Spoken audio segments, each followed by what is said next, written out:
Welcome everybody. Thank you so much for joining us this Monday afternoon for a webinar to talk about PMS property management systems, but with innovation and growth. My name's Eloise Hanson. I'm the editor of Boutique Hotel News, and we are a global B2B multimedia platform that covers the boutique, lifestyle and luxury hotel industry.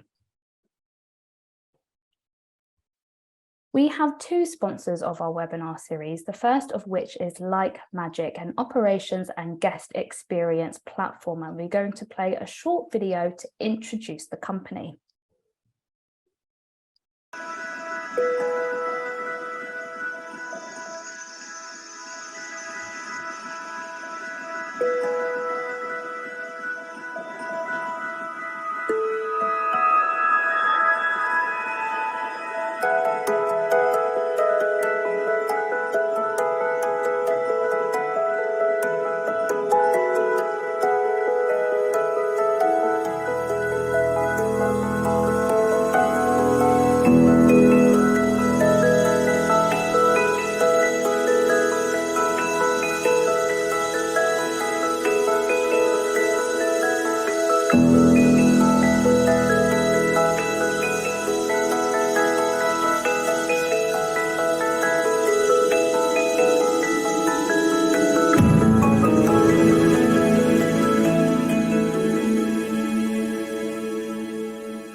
Further information about Like Magic has been popped into the chat if you'd like to learn more. Now I'm going to be handing over to Claire Anna, the CCO of London Rock Partners, a hotel management company. So Claire, over to you. Good afternoon, everybody. My name is Claire and I'm the co-founder and chief commercial officer of London Rock Partners. We have been delighted to sponsor these webinars, particularly today's topic, which is close to all of our hearts, I'm sure, and the last one before we break for summer. London Rock Partners was born 2 years ago today, believe it or not. Yes, happy birthday. Thank you. We set the business up to have a more flexible approach to traditional hotel management. We work with owners, investors, PE funds and family offices who are owning but not operating hospitality assets. We work across brand and independent properties. We currently manage across Hilton, Accor, bars and restaurants, an independent hotel in Winchester, and we recently started working with a portfolio of 5 central London hotels who are really trying to drive their operational effectiveness. So they have got brilliant top line revenue, but they really need to kind of sharpen up their efficiencies.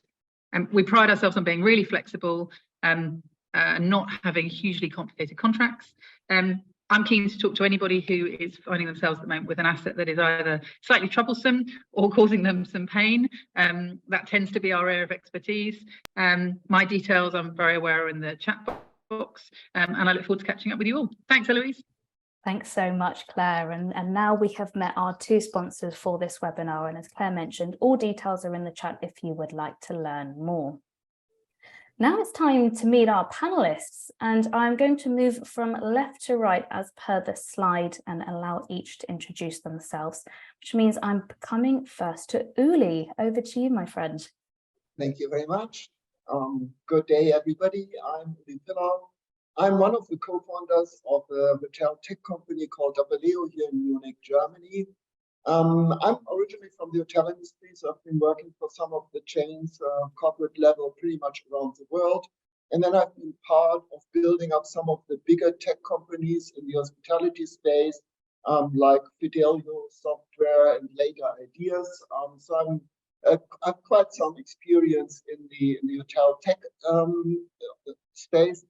And in 2017, we got together with a number of friends and family and co-founders here in Munich and started Apaleo, and are now taking it pretty much around the world again. Thanks so much, Uli. Appreciate that. And Andy, I'm coming to you next, please. Hey, thanks, Eloise. Yeah, my name is Andy. I'm currently the Group Director of IT for Rocco Forte Hotels. So this will be 26 years in the technology space for me, 13 of which have been with hotels. So I hesitate with the word expert, to be honest. Every day is a new experience and every day is a new learning opportunity. but certainly seen a fair share of what goes on out there. So Rocco Forte, for those that don't know, we're predominantly Europe-based. Most of our market share is leisure. We certainly position ourselves at the very high end of luxury in our sector. Italy is a very big part of it. We identify as an Italian company in the main. We've got many hotels in Italy, 50% of them. Yeah, so that's us in a nutshell. Thanks, Eloise. Brilliant. Thank you, Andy. And last but not least, Pascal. Yeah, thank you, Eloise. Thank you, everyone. I'm Pascal Petit. I'm the CEO of Think.Cloud. We're a next generation hotel CRM built on Salesforce.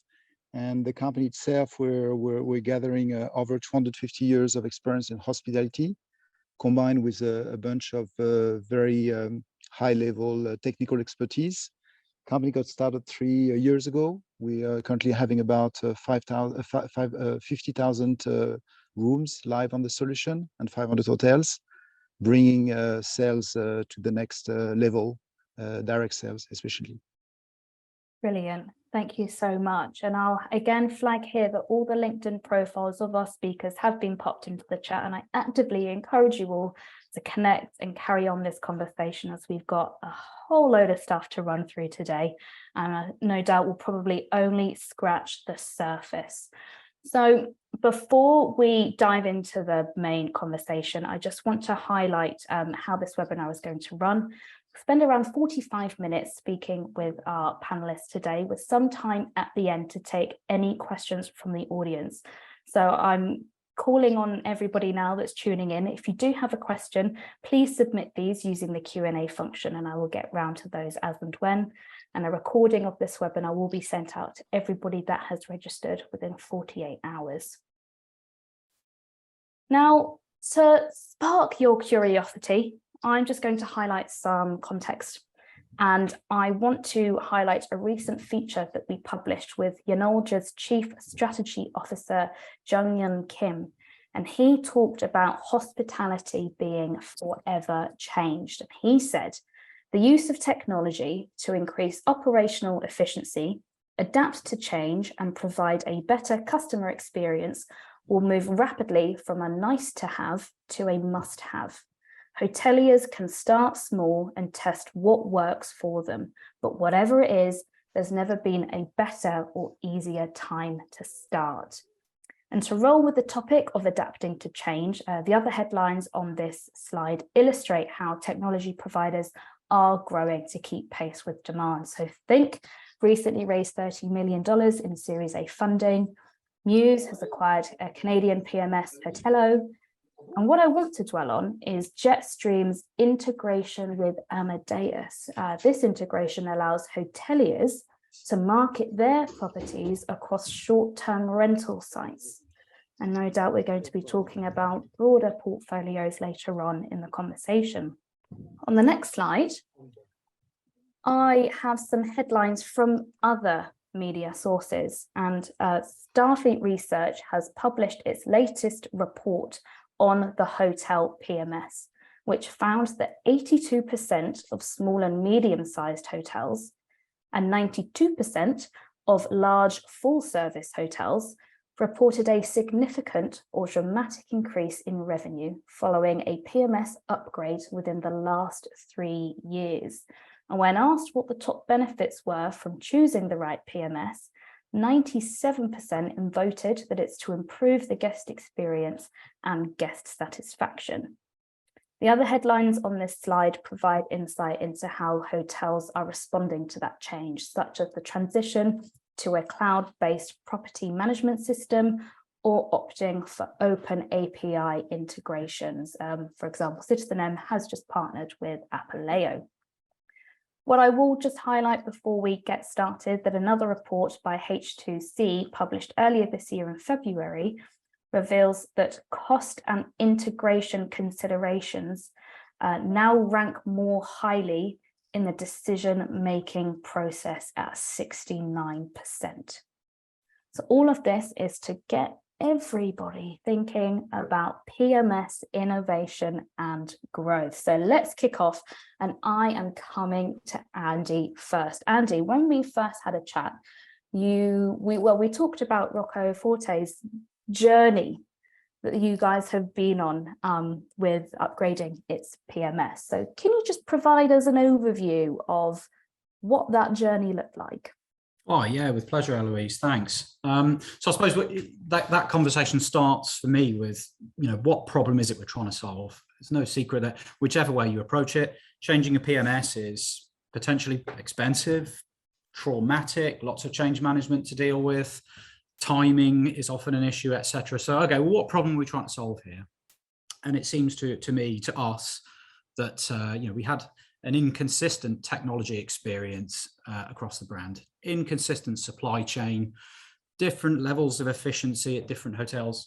What we had was a bunch of hotels all doing their own thing rather than behaving like a group in the technology space, I mean. And so, every guest that stays at a Rocco Forte hotel knows what to expect from Rocco Forte service and hotel experience.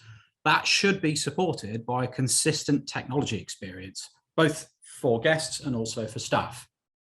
Consistent operations translates into a consistent guest experience. That was the driver for us, the motivator. So what we wanted to do was to look at the workflows, consolidate the hotels, bring efficiencies into those workflows, and just behave consistently as a group of hotels in the technology vertical. So this was, more than a PMS upgrade. This was as much about maturing as a group, maturing as a business. So, one thing we learned, and this will sound obvious, but bear with me, I'm going somewhere with this. Running hotels, restaurants, spas, golf courses, townhouses, resorts is complicated.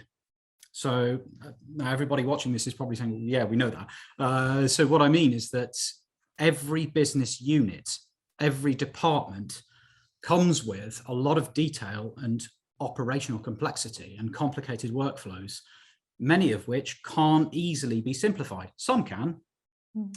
And it's really easy for us, especially those of us who sit in a boardroom and aren't actually against the operation there, to rush past that detail. And sometimes not every workflow can be put into a Visio flowchart. There are exceptions, and there are some things that have ambiguous answers. So I guess what we learned is that I don't think any one person knows all the intricacies of all the departments.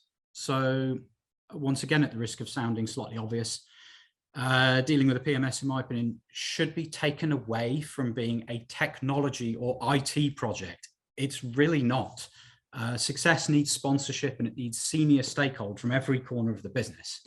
And your intended results need to be spelled out kind of for dummies style by department representatives with measurable success criteria, department by department.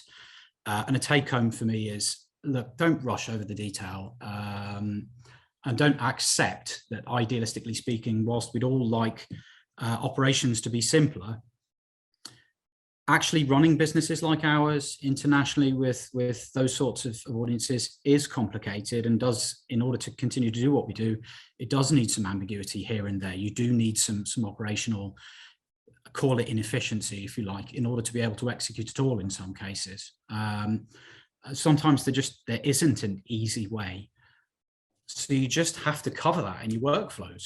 You have to just do the hard work. So I hope that answers the question, Eloise. Thank you for that. Of course. Can I ask then, where the PMS now fits in that hotel stack? You alluded to the fact that it was more a maturity of the group, and I was doing some research just before this webinar, and I came across an article that said most large hotels have a booking engine as their main source of data. It's the smaller hotels that tend to go for a PMS. So could you give us a flavor of where that PMS sits in your tech stack? Yeah, I suppose for where we are, trying to centralize operations, everybody uses the term total revenue these days. Well, okay, we've got multiple restaurants at one hotel sometimes, bars, spas, golf, treatments. There's not really, if we're talking about booking systems, we're talking about rooms. Straight away, we're talking about rooms.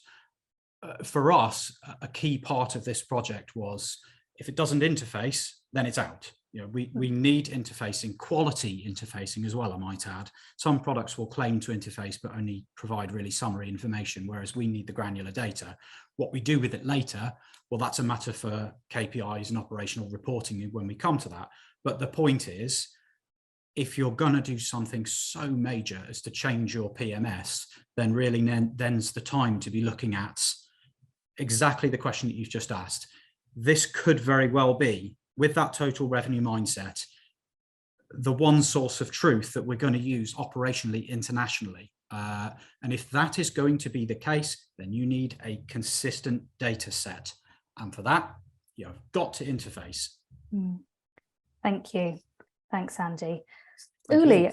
I'd like to come to you next, please, and talk about the challenges that hoteliers face when they do transition. And I want to be quite specific with this, and when they transition to a cloud-based PMS. So what are those challenges?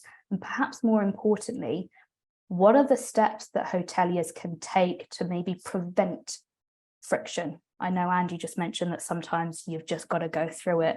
You've just got to figure it out as and when. But if there were any nuggets of advice there, yes, exactly. But Uli, what could hoteliers be doing to maybe prevent any friction? Thanks, Eloise. Before I start, Andy, I would be interested, how long did this entire project take you, getting all hotels migrated to the new PMS? Was it 3 months, 6 months, 2 years? There's two answers to that, Uli. The first one is that it took about 10 months to get the PMS in and done and working.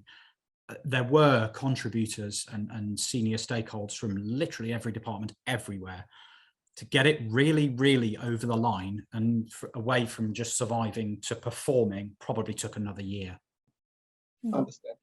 So I think what I'm seeing and what we are seeing is essentially that when you look at changes of PMS and migrations, there are a few main challenges there. First of all, it's obviously the technical challenge. The PMS is still sitting at the heart of many hotel groups and many hotels. So it's kind of the center of your data, of your reservations, of your inventory availability, and many other things. So from a technical perspective, migrating the PMS is always a challenge because you rip out the heart and you have to connect the new PMS in the cloud to all of the existing systems, plus a few new systems. So technology side is one key thing, getting the technology right and getting the stack right. The second thing is really operationally, because obviously the hotels have ongoing running operation. And when you migrate to PMS, it is a huge challenge of getting people in reservations, revenue management, distribution, front desk, wherever they are, used to the new systems and work with the new system. And that is a major challenge by its own. So I have seen and experienced many transitions of hotel chains where operations really couldn't follow what the new PMS, especially in the cloud, was doing. So I see this as one of the main challenges, but actually those could be overcome. I think if you, as Andy said, get the C-level people on board and define the goals and objectives of migrating to a cloud-based PMS, that can resolve a lot of issues up front. The biggest challenge I really see in change management, because when you put a new PMS cloud-based, the main challenge and the goal should be to have your hotel groups and hotel become more effective, more automated, more efficient, provide a better guest experience to the outside world, and at the same time improve the back office operations. And this is not possible if you keep all the procedures in place you are currently running with your old PMS. So I think there needs to be a mind change in the management, in the owning company, at all levels of the hotel chain, in getting this expectation set right and say, we are all, as part of the PMS migration, we are also going to change our procedures in many ways, in many areas, to become more customer-centric, to provide a far better guest experience online, digital, and so on, and really get the whole thing right. And this is a challenge which is not easy. There are hotel groups out there which say, we are going to put a cloud PMS, just we want to be sitting in the cloud, but keep everything else as we had it before. And from our perspective, that is the biggest source of failure I can see when migrating PMSs to the cloud. Mm-hmm. And if you could, with those challenges that we've just highlighted, if you could say, right, hoteliers should be doing this, this, and this in the run-up to maybe help either, if not avoid those challenges, then maybe work better through it. Uli, what would that be? That would be get all the stakeholders involved. So from top management down to the ambassadors, the receptionists, the cashiers, the reservation people, define what we want to achieve, set the goals, and explain to everybody how this journey will look like. I think that is the key thing to be prepared correctly and to be done then. Mm-hmm.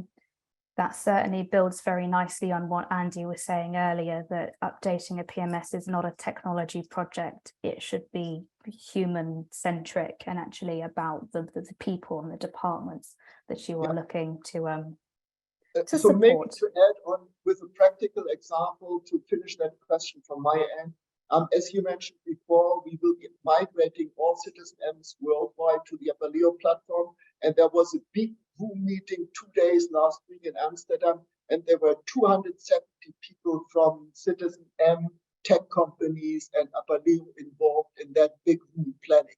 So that tells you, with the thousands of people Citizen M had around the world, how important they consider this project to be for them.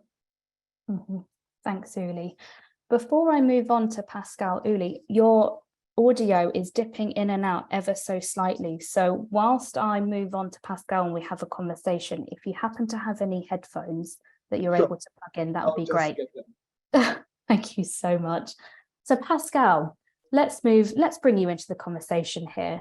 And I think it might have been Andy who mentioned having a centralized platform where it's almost like a PMS should be like a whole source of truth. But why? Why should data be consolidated and stored into one central platform? Yeah, it's a very interesting question. I'd really like to get back to what Andy and Uli said.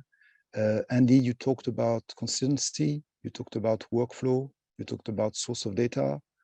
Uli talked a lot about change management. And I think what's very important to understand is that what we are going through as an industry post-pandemic, other industries have gone through it a few years back. Luxury, CPG, all those industries, they went from operation systems that were silo-based to a next generation operating system that is a lot more agile, a lot more consistent, and a lot more easy to use when changing business models.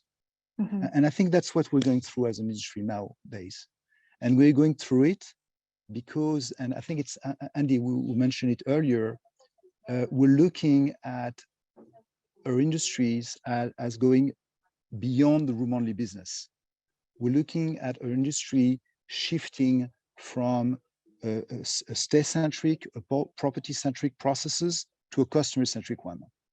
And that's a major trend that is happening now. So getting back to that trend and getting back to what's happening, I think the key question we could ask ourselves is, in that new way of looking at hospitality, should data be part of our asset? You know, we're all in an asset management business.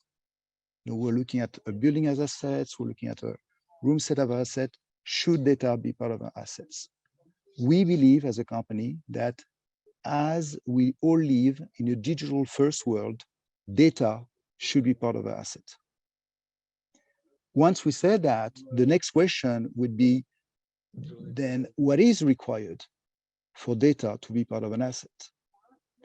And the answer to that, data is a bit like a gold mine.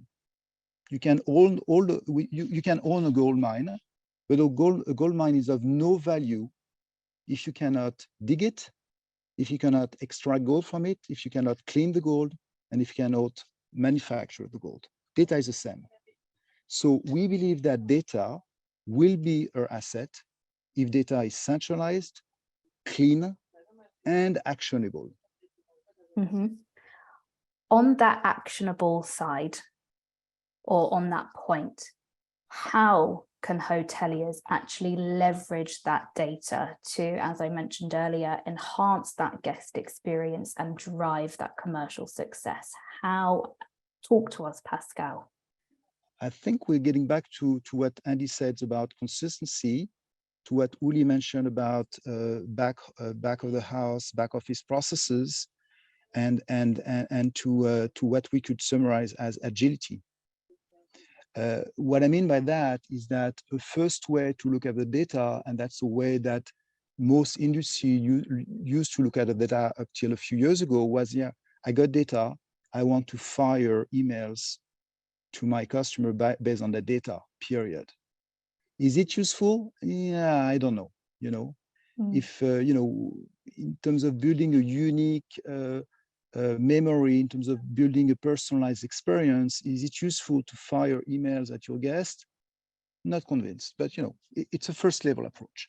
The second level approach is that if in an ideal world, one could leverage that data to feed into very streamlined, agile sales, operations, and finance processes, so we as hotelier have no limit to the way we can actually market our services, package our services, you know, bundle things differently, then data will be truly actionable. Mm-hmm. Thanks, Pascal. Thank you. Uli, I'm coming to you next, and I want to talk to you about building a modern tech stack. So what do you think is required to ensure that a hotel's PMS is the most effectively optimized as it could be?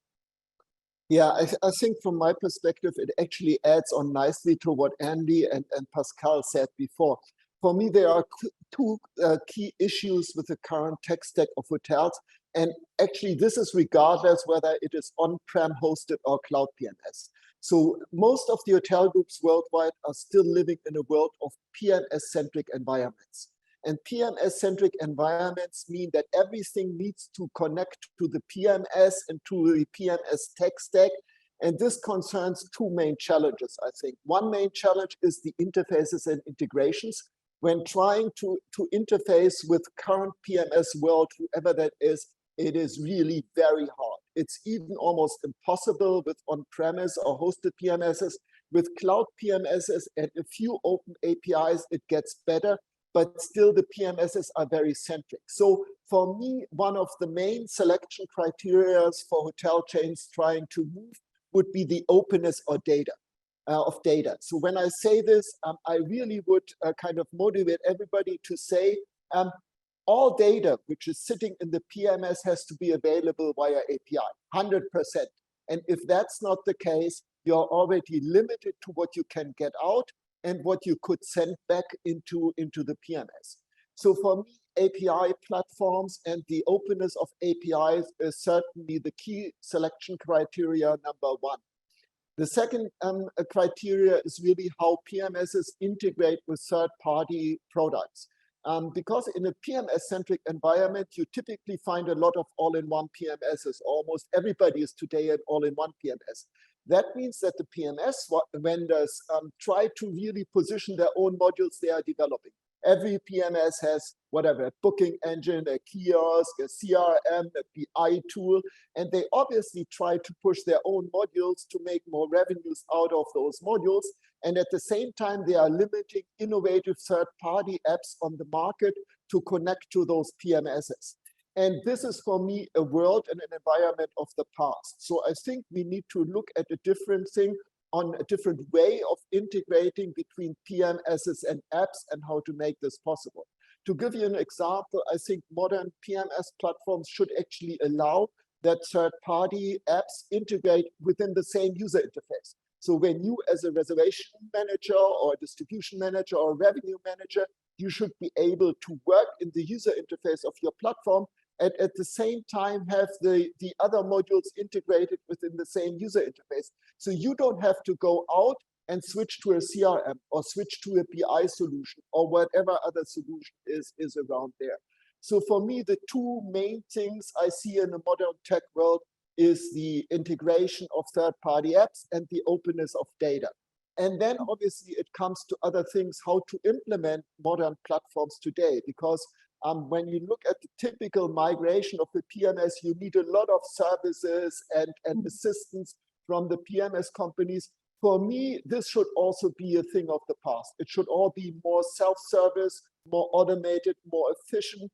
You shouldn't need people on site anymore to do this type of migration, but actually everything could happen remote and make it much more efficient and much faster.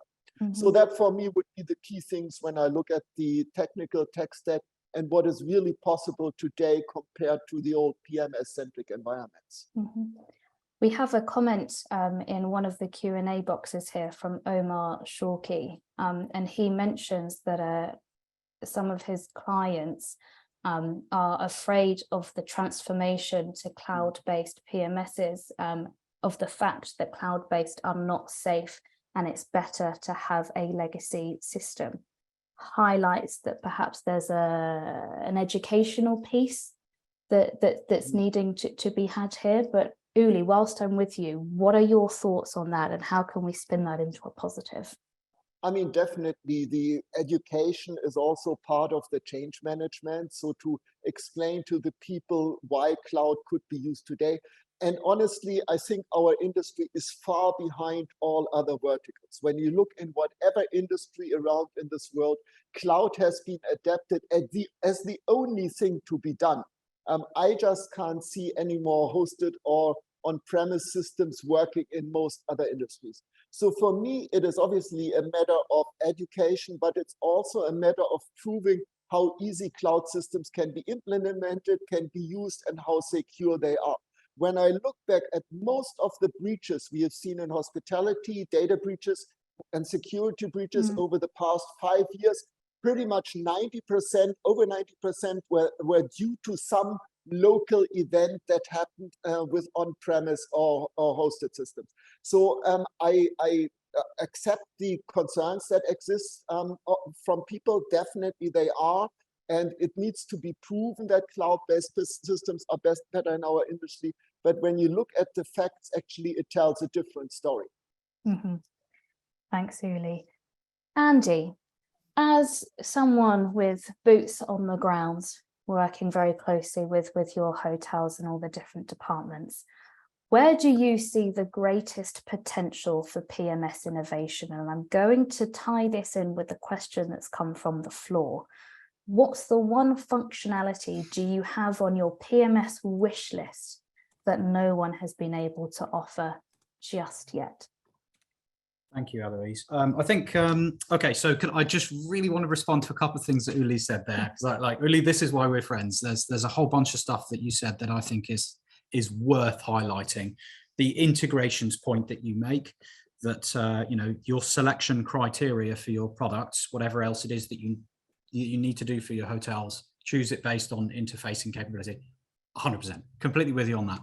I also think your second point on an all-in-one PMS, relatively limited functionality. My take on that is, look, what do I know? What do I know about checking in a guest? What do I know about selling a golf tee time? I've never done it once in my life. I need to hear from the professionals who do that every day, what they would choose to do that business function. I can't force it upon them. Really, the best of breed approach, in my opinion, is also the best one, as long as the integrations are there. So that's the compromise. That's where we can shake hands. You can have the product that hits the target the hardest, but my requirement is that it's got to interface. So yeah, sorry, Eloise, I just really wanted to draw that out. I thought that was a really good point. Yeah, so the greatest potential for PMS innovation, my view is that, you know, even now in 2023, I find that it's more likely than not that hotels do still operate in silos. Now, whether or not the boardroom realise that is my feeling a lot of the time. I think the cross-departmental communications aren't necessarily there. Departments sometimes misunderstand each other, reasons why. as I mentioned before, I think because departments are complicated, and so what tends to happen in my experience is that a subject matter expert from department X will need to talk to somebody in department Y about something. They will speak on an expert level at department X. The person receiving that information in department Y does not understand the expert requirements of department X, and some nuance and some important information is lost in translation. I think potentially this is past tense now. I'd be interested in some opinions on this, but I think the PMS can perpetuate that. So sometimes, whilst you can have a single PMS internationally, it's one PMS software, it's one piece of software, but it can behave and look, the user experience can be completely different. You know, for example, your PMS used at front desk to check a guest in may look and feel and have completely different interface, user interface, if you're working in room service or housekeeping. So I kind of feel like, yeah, what's the solution now? I'm talking a lot about the problem. What's the solution? I feel like everybody should probably have visuals on a more basic level, kind of like a dashboard as to what the general hotel health looks like right now. Where are the needles? Where are the dials? Who needs my support? From whom do I need support, kind of thing. So that way departments can see visually in a way that's intelligible to them with not too much information. Not necessarily KPI data, that's a different set of equations and a different set of dashboards, but point in time operational data. Who can I bring benefit to departmentally, interdepartmentally, and who do I need to benefit from? And that sort of communication connection doesn't necessarily exist.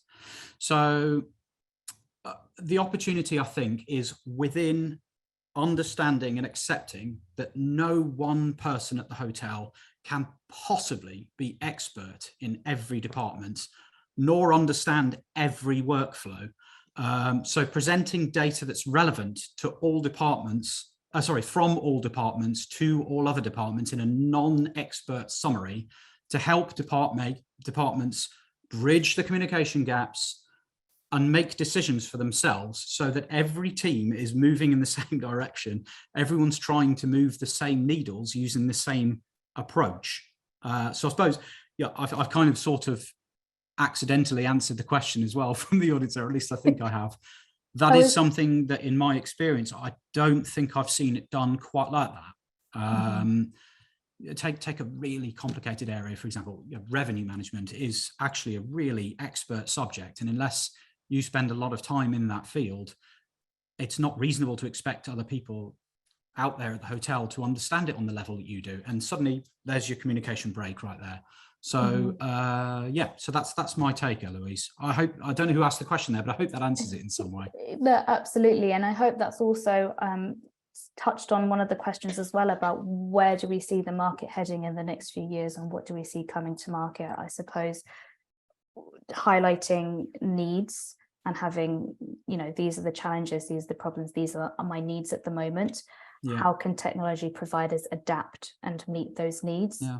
Could be a good indicator of where the market is going. And go on. I think the a hotel is secretly, it's not one business, it's secretly 10 businesses all doing their own thing. And sometimes they forget, or they don't have the bridge to communicate, that all pull in the same direction at the same time. And, we're all trying to push the same needle, actually. That's kind of how it can feel sometimes. Mm-hmm. Pascal, I'd like to bring you back into the conversation here. And it's just a great sort of segue between what Andy was just mentioning. How are software providers adapting to these evolving needs? We've got so many comments here in the chat that I'm trying to juggle as to when to bring in the relevant comments here. But could you give us an indication as to what you're up to or what you're seeing? And yeah, I was really smiling at your comments because what you highlighted is the very reason why we started this company 3 years ago. Cross-departmental communication, the fact that there is more than 10 businesses in one hotel, the fact that data should not stay with revenue management, but should be put at the fingertips of everyone. And when we launched the company, we looked at the the tech ecosystem, we look at the PMSs, we look at the PMSs, the booking engine and everything, and we came up with the conclusion that there was a requirement from a customer-centric, data-driven information system helping the brand activation, helping the teams on the ground, knowing that the business will change very fast. And instead of starting from scratch, we decided on building on top of Salesforce and to make Salesforce available to mid-market hoteliers throughout the processes, sales, operations, and finance. Because getting back to Uli's comment on cloud, cloud can be of a concern with some customers, but we all know nowadays that when a cloud is well operated, it is the safest place to be and to build one's business on. So putting all that together, that's why we decided on taking Salesforce as a business process automation layer that we all know that is leveraged by most of the large hotel brands, and to bring it out of the box to the mid-market, whether it's management companies, whether it's like brands and everything. So talking about the future, I think the future is really what both Andy and Uli describe. Uli in terms of API first, cloud first, very, very agile, very, dynamic front ends, fine-tuned to each departments, each use cases, and also to what Andy talked about cross-departmental communication, the fact that hoteliers run many different businesses within the same organization, they sell different things on different ways, and the conclusion will be to do that, whatever the core information system will be, one needs a very agile one with streamlined processes, because the business is changing fast and will change fast. And I think that something that we quite often we underestimate is the value of a brand and the power of our brands. I truly believe that, let's call them consumer instead of a guest, they trust our brands, and they're very happy to share with us more data to get a unique moment, to get a unique personalized experience. And if we have the right information systems to provision those services, the revenue will flow our way. We can sell direct, we can sell higher profit packages, whether it's services we will provision with our assets, with our properties, whether it's through partnership we're going to do with third-party services. Consumers trust our brands. And if we use that data the right way, there is a lot of revenue that can flow our way. A comment here from the audience, from Mike Lashmar, who would love to see very open interfacing systems with excellent actionable data. And on that point, I would like to stay with Pascal for my next question here about the role of integrations in delivering the maximum return on investment. And that can be internally as your business, but also from a hotelier perspective. There are three sides to operations. I think we Uli, Andy, and we covered the three sides. The first side is API and data, meaning that if you want to have the right integration, you need to think about your data, your API, because your business will change over time.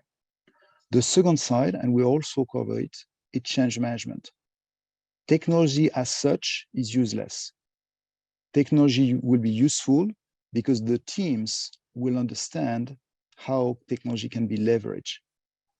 And the third element around integration is that, and that's, I think it's the most challenging one, is that we don't know what the business will be like tomorrow. So the key question is, how can we design the right integration today that will cope with a business we cannot even imagine today? So change management, data API, and that streamline agility around the processes. And here we're talking about not only about sales processes, but sales, operations, and invoicing. Because one of the challenges of our business is that so far, our invoicing cycle are in most cases related to check-in, check-out. In a modern let's call it lodging world, Mhm. there is no reason why the way I invoice my consumer should be related to the way they do the check-in and check-out. Mhm. I'm going to follow up with the question there, Pascal, we had earlier from Thomas Josen about self-check-in solutions. What are the limitations, if any, are currently in the market, and what specific features would you consider to be essential? I guess that would maybe more a question for Andy, if you don't mind, Eloise. Of course, Andy. Over to you, my okay, friend. but I'm giving you one of mine then, Pascal. Yeah, I think our position on this is perhaps a unique, well, not unique, potentially controversial one. Again, we operate in the luxury space. Our audience is the 1%. So for us, we really want to be careful about over-techifying this. We're not going to do the tech for the sake of the tech. Now, we're an experiences brand, we're a luxury brand, we're an occasion brand. So a part of the theatre of our service is that the arrival experience and the check-in process. It's the welcome to our hotel. It's the glass of champagne. It's the let me show you around. Welcome to our house. Now that you're staying with us, you're our guest. And that's a really important thing. So we don't want to lose that opportunity. And I think we find that you know, the data we have informs us that really our guests aren't really looking for that. They're not really looking for the automated check-in thing. I think more so for the city hotels. So I'm thinking about the people who arrive into a city late at night, maybe don't speak the language, haven't got a clue what this banknote is, whether it buys a car or a newspaper. And I just can't be bothered with the conversation. I had a late flight that was delayed. I'm angry, blah, blah, blah. I just want to go to the room. So what's the expectation? I suppose, you know, I feel that the word luxury gets overused and it's too open to interpretation. Ultimately, I suppose luxury is whatever you want. So if the guest wants to just arrive to the hotel and let themselves in, then we should be providing that. Even for us, even if it's only 10% or 1% of our guests, we would provide that. I suppose what gets in the way there is legislation a little bit. We do need to know who's in-house. We do need to know when specifically they have arrived. And I am absolutely not in a position where I could recommend to this business that we're going to put in automatons or automatic kiosks to do that. That is not going to work for us as a luxury brand. So there's an issue with that. There is what our guests want, which there's no indication that they want to change anything. What the future guest wants, the ones that I described who just want to just arrive at the hotel, and then there's satisfying local legislation. So we're caught in a trap here a little bit, and I don't think there's a good answer to the question right now. So sorry. You did a brilliant job, I have to say. that's my opinion. I think we have an issue there. So yeah. I may add to Andy's comment. Technology is not about automation. Technology is in our business, in our industry. Technology is about empowering the human touch. And it is about, from my perspective, it is about delivering great guest experiences. So if I just may use an example, we are aware that luxury brands and this market segment has different needs and requirements, and their guests have different expectations. So from my perspective, if you want to run an automated group, which actually relies on technology a lot, you have first to set the expectations right and have to have the right product. So I give you one example. I know of a group here from Germany that is running currently 130 properties throughout Europe. So from Italy, Spain, France, Germany, and various other countries. And all of these 130 properties are entirely staffless. So there's nobody at property who would deal with the guests. They do this all online via their technology.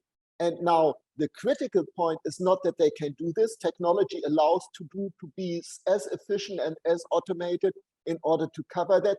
The critical point is when you look at their guest reviews throughout, they have the highest scores from everybody, the hotel guests, the travelers, everybody. And why is that the case? Because first of all, their digital guest journey is running in a great way. It's a super guest experience.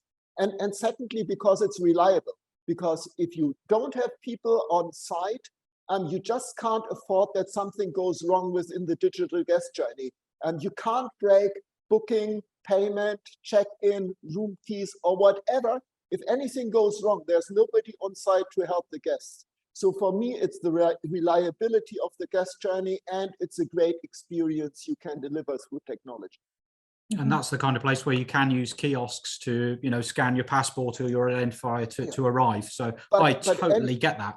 But Andy, to add on to this, and I agree with your luxury brand, they don't even have kiosks anymore. There is no kiosk at any of their properties. So it's really a full digital guest journey without any hardware on site. Which I think is really, I totally get that. But those guests aren't going to be staying with us. It's just a totally different marketplace. But it's really interesting. Yeah, really interesting. Uli, can I stay with you for a moment, please? I want to talk about those hoteliers that are operating diverse portfolios. And I'm going to merge this with the question that we've come through from the audience. Uli, I'd like to ask you how valuable is flexibility of property management systems in order to meet the unique requirements of different asset types? And I'm blending this with the question about the main differences and priorities between a hotel-centered PMS and a serviced apartment-centered PMS. So Uli, over to you. Sure.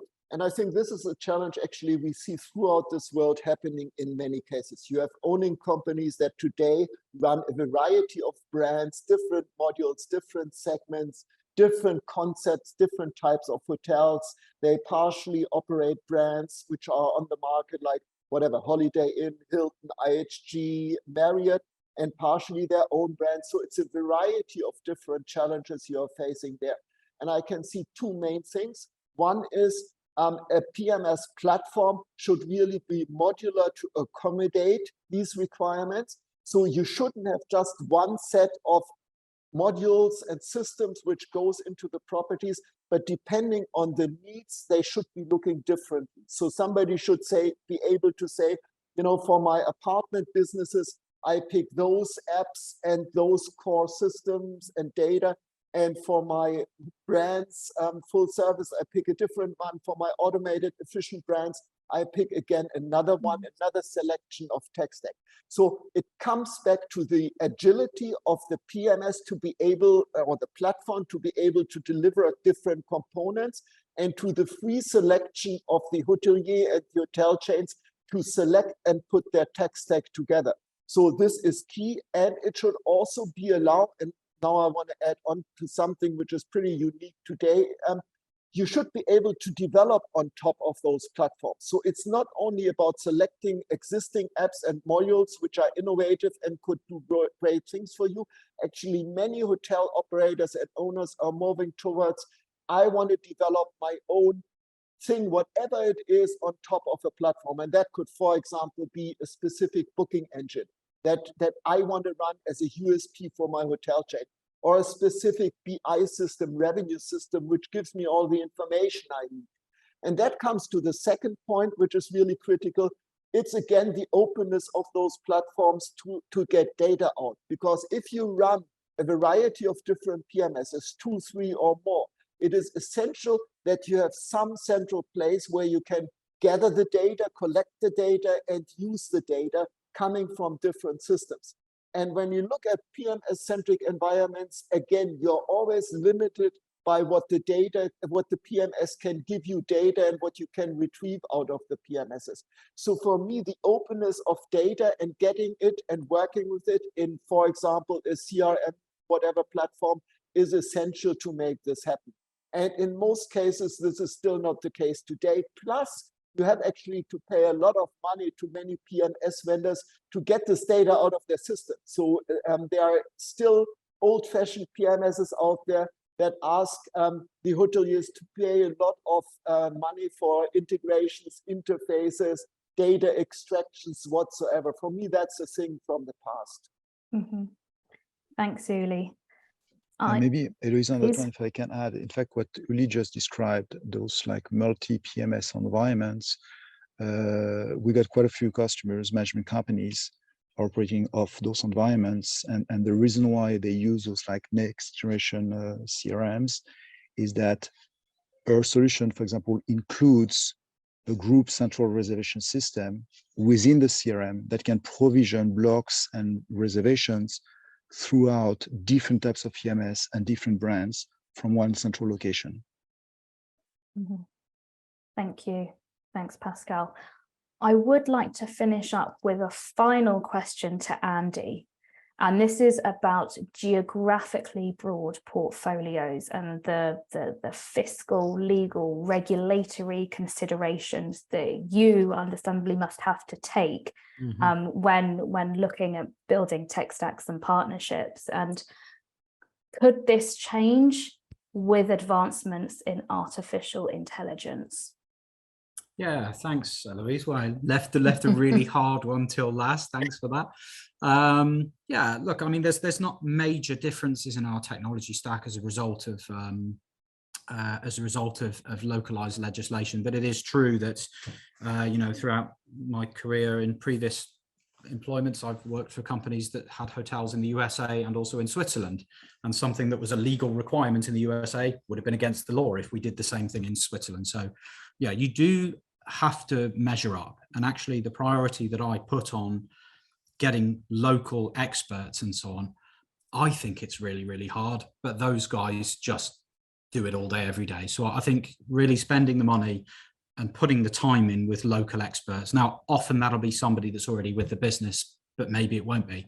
To just get it right from day one, I think is pretty important.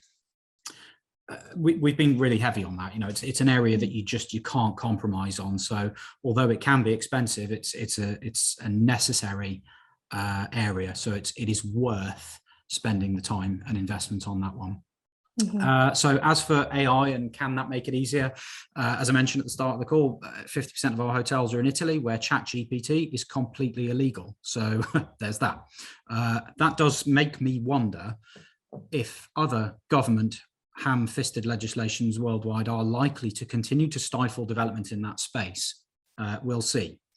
I guess the way I feel about artificial intelligence in the hotel space at the moment is that just now it seems to be largely a solution looking for a problem to solve. I think there are a lot of companies that are pushing it or rushing it because they just want to have it in, but haven't really zeroed in on what result you want to get. And that's where you should be starting every conversation. Yeah, I said before we started talking here, think of artificial intelligence like a screwdriver. It's a tool, it's a means to an end. The outcome of a screwdriver is that your screw is done up tightly. What will be the outcome of your artificial intelligence engagement? It's not the AI itself, it's whatever result it is that the project specifies. So, yeah, I think my guardedness about AI at the moment, we know where we are. We're quite well clear about who we are and what we're doing. We're not going to be pioneers. We're not going to go first. When we execute, we're going to do it really thoroughly and really properly after everybody else has made the mistakes, and that all the lessons are there for us to learn and to execute strongly. So that's where we're at with this. So yeah, legislation is often reactive, not preemptive. So there's just need to highlight the opportunities and target the result. Really, that's yeah. I hope that answers the question once again. Thank you. This is echoed in a comment that's come from Amir Azule. Hi, Amir. Admittedly, I have now broken this, but he mentioned first webinar I have been on where AI has not been mentioned once. Bravo, you guys are tackling the real world issues where AI can be just a tool to be more productive and not the core discussion. So I think that is a great note to end on. I can see there's lots of questions into the chat. Unfortunately, we don't have time for everything, but I'm going to take this time to encourage our audience members to connect with our speakers and carry on that conversation. Uli, I know you've got a train and a plane to catch. If you need to jump off now, your duties have been relieved. You've shared many insights. So Uli, Andy, Pascal, thank you so much for contributing to this conversation. I'm just going to close off with a few closing slides before I bid you all a proper farewell. So bye. Thank you. Thank you so much. I just want to flag a bespoke webinar that we are hosting in partnership with Cvent. It is called The Power of Automation in Driving Mice Business. This webinar is taking place on the 17th of July at the slightly different time of 1 p.m. BST. If you're interested in technology, automation, AI, perhaps this is the webinar that you need to be signing up for to be learning more. It'd be great to see you all there. And we are in the process of gearing up for the Urban Living Festival, which is our flagship event that's taking place this week, Wednesday and Thursday at Canary Wharf in London. I'm super excited. I'm going to be hosting a panel discussion about the hospitality and living crossover on the Thursday morning. Tickets are still available. Further information has been popped into the chat. We would also love to see you there in person. And if you would like to learn more about any of our events, be it Urban Living Festival or any of the webinars that we host, please do get in touch with my colleagues Jordan or Stephanie. Their details are now up on your screens. So all that's left for me to do is to say thank you to Pascal, Andy and Uli, thank you to our sponsors, and thank you to our audience members for tuning in today. It's been incredibly interactive, and we're going to leave this webinar open for an extra 2 minutes to allow everybody to follow up with all the links that we've popped there. So take care, guys, until next time, and I'll see you all very soon.